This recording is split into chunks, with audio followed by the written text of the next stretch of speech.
Hero Honda 90s के समय से लेकर आज तक यह नाम हर किसी की जुबान पर छाया रहता है, क्योंकि हीरो और होंडा की कोलैबोरेशन से बनी यह कंपनी दुनिया में सबसे अच्छी टू व्हीलर व्हीकल बनाती थी। लेकिन कंपनी के प्रॉफिटेबल होने के बाद भी यह अलग क्यों हुई और कैसे होंडा ने भारत की कंपनी हीरो को धोखा दिया, सब बताएंगे इस वीडियो में, इसलिए वीडियो को एंड तक जरूर देखिएगा।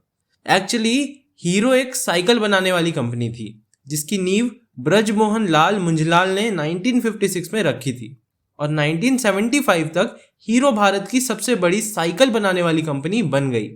इसके बाद उन्होंने अपनी साइकिल को बड़े लेवल पर विदेशों में भी बेचना शुरू कर दिया। इस तरह वर्ष 1986 तक यह कंपनी सिर्फ इंडिया ही नहीं बल्कि दुनिया की सबसे बड़ी साइकिल बनाने वाली कंपनी में शुमार की जाने लगी। लेकिन उसी दौरान उन्होंने देखा कि विदेशी मार्केट में मोटरसाइकिल का बिजनेस भी काफी तेजी से बढ़ रहा है, लेकिन इंडिया में तो लोगों के पास सिर्फ स्कूटर और बिकी का ही ऑप्शन था। इसलिए इस गैप को फिल करने के लिए इंडियन मार्केट में मोटरसाइकिल उतारना चाहते थे वो। लेकिन उस समय हीरो के साथ एक परेशानी ये थी कि उनके पास इंजन बनाने के लिए टेक्नोलॉजी नहीं थी, जिसके कारण उनके लिए मोटरसाइकिल बनाना मुमकिन नहीं था। हीरो ने अपने इस प्लान को सच में बदलने के लिए किसी विदेशी कंपनी के साथ कोलैबोरेशन करने के बारे में सोचा।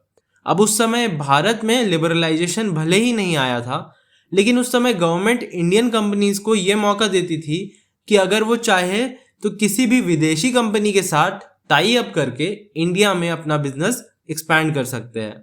इसलिए ब्रजमोहन लाल ने हीरो के थ्रू दुनिया की सबसे पहली बड़ी मोटरसाइकिल बनाने वाली जापानी कंपनी होंडा के पास अपना प्रपोजल भेजा। और उस समय कोई भी विदेशी कंपनी भारत में डायरेक्ट अपना बिजनेस स्टार्ट नहीं कर सकती थी। ऐसे में इस प्रपोजल के जरिए होंडा को इंडियन मार्केट में प्रवेश करने का एक बहुत अच्छा मौका मिल गया था, जिसे होंडा खुद भी गंवाना नहीं चाहती थी। अब दोनों कंपनीज ने 1984 में एक दूसरे के साथ हाथ मिला लिया और बन गया हीरो होंडा कंपनी। हीरो और होंडा के बीच एग्रीमेंट हुआ कि हीरो बाइक के लिए बॉडी बनाएगा और होंडा इंजन सप्लाई करेगा। इसके अलावा उन्होंने एक एनओसी भी साइन की थी, जिसके अनुसार दोनों कंपनीज फ्यूचर में कभी भी एक दूसरे के सामने अपना प्रोडक्ट लॉन्च नहीं करेंगी और दोनों ही कंपनीज इन कंडीशंस से सेटिस्फाइड थी, जिसके बाद डील फाइनल हो गई। सब कुछ अच्छा चल रहा था, लेकिन अचानक जापानी करेंसी में उछाल आ गया, जिसकी वजह से जितने भी स्पेयर पार्ट्स जापान से आते थे वो काफी महंगे होने लगे और हीरो होंडा को अपनी बाइक अफोर्डेबल बनाने में काफी दिक्कत आने लगी और एक शहरी इलाकों में रहने वाले वेल्दी कस्टमर्स पर ही फोकस करते थे। लेकिन वही हीरो होंडा को देखा जाए तो उनका main focus high middle class तथा लोअर मिडिल क्लास कस्टमर्स पर था। अब यहाँ तक तो चीजें ऊपर ऊपर से काफी अच्छी नजर आ रही थी, लेकिन अंदर से सिचुएशन बहुत पहले से ही खराब होनी शुरू हो गई थी। दरअसल कंपनी के मैनेजमेंट में शुरू से ही कई तरह की प्रॉब्लम्स चल रही थी, जैसे कि होंडा तो अपनी बाइक्स अमेरिका और रूस जैसी डेवलप्ड कंट्रीज में सेल कर रहा था, लेकिन हीरो होंडा को होंडा की तरफ से फॉरेन में बाइक सेल करने की परमिशन नहीं मिल रही थी। एक तरफ तो हीरो साइकिल मैन्युफैक्चरर के तौर पर उस समय दुनिया की सबसे बड़ी कंपनी थी, यहाँ तक कि Guinness book of world record में भी इनका नाम दर्ज था। वहीं दूसरी तरफ होंडा की वजह से वो अपनी बाइक फॉरेन मार्केट में सेल नहीं कर पा रही थी।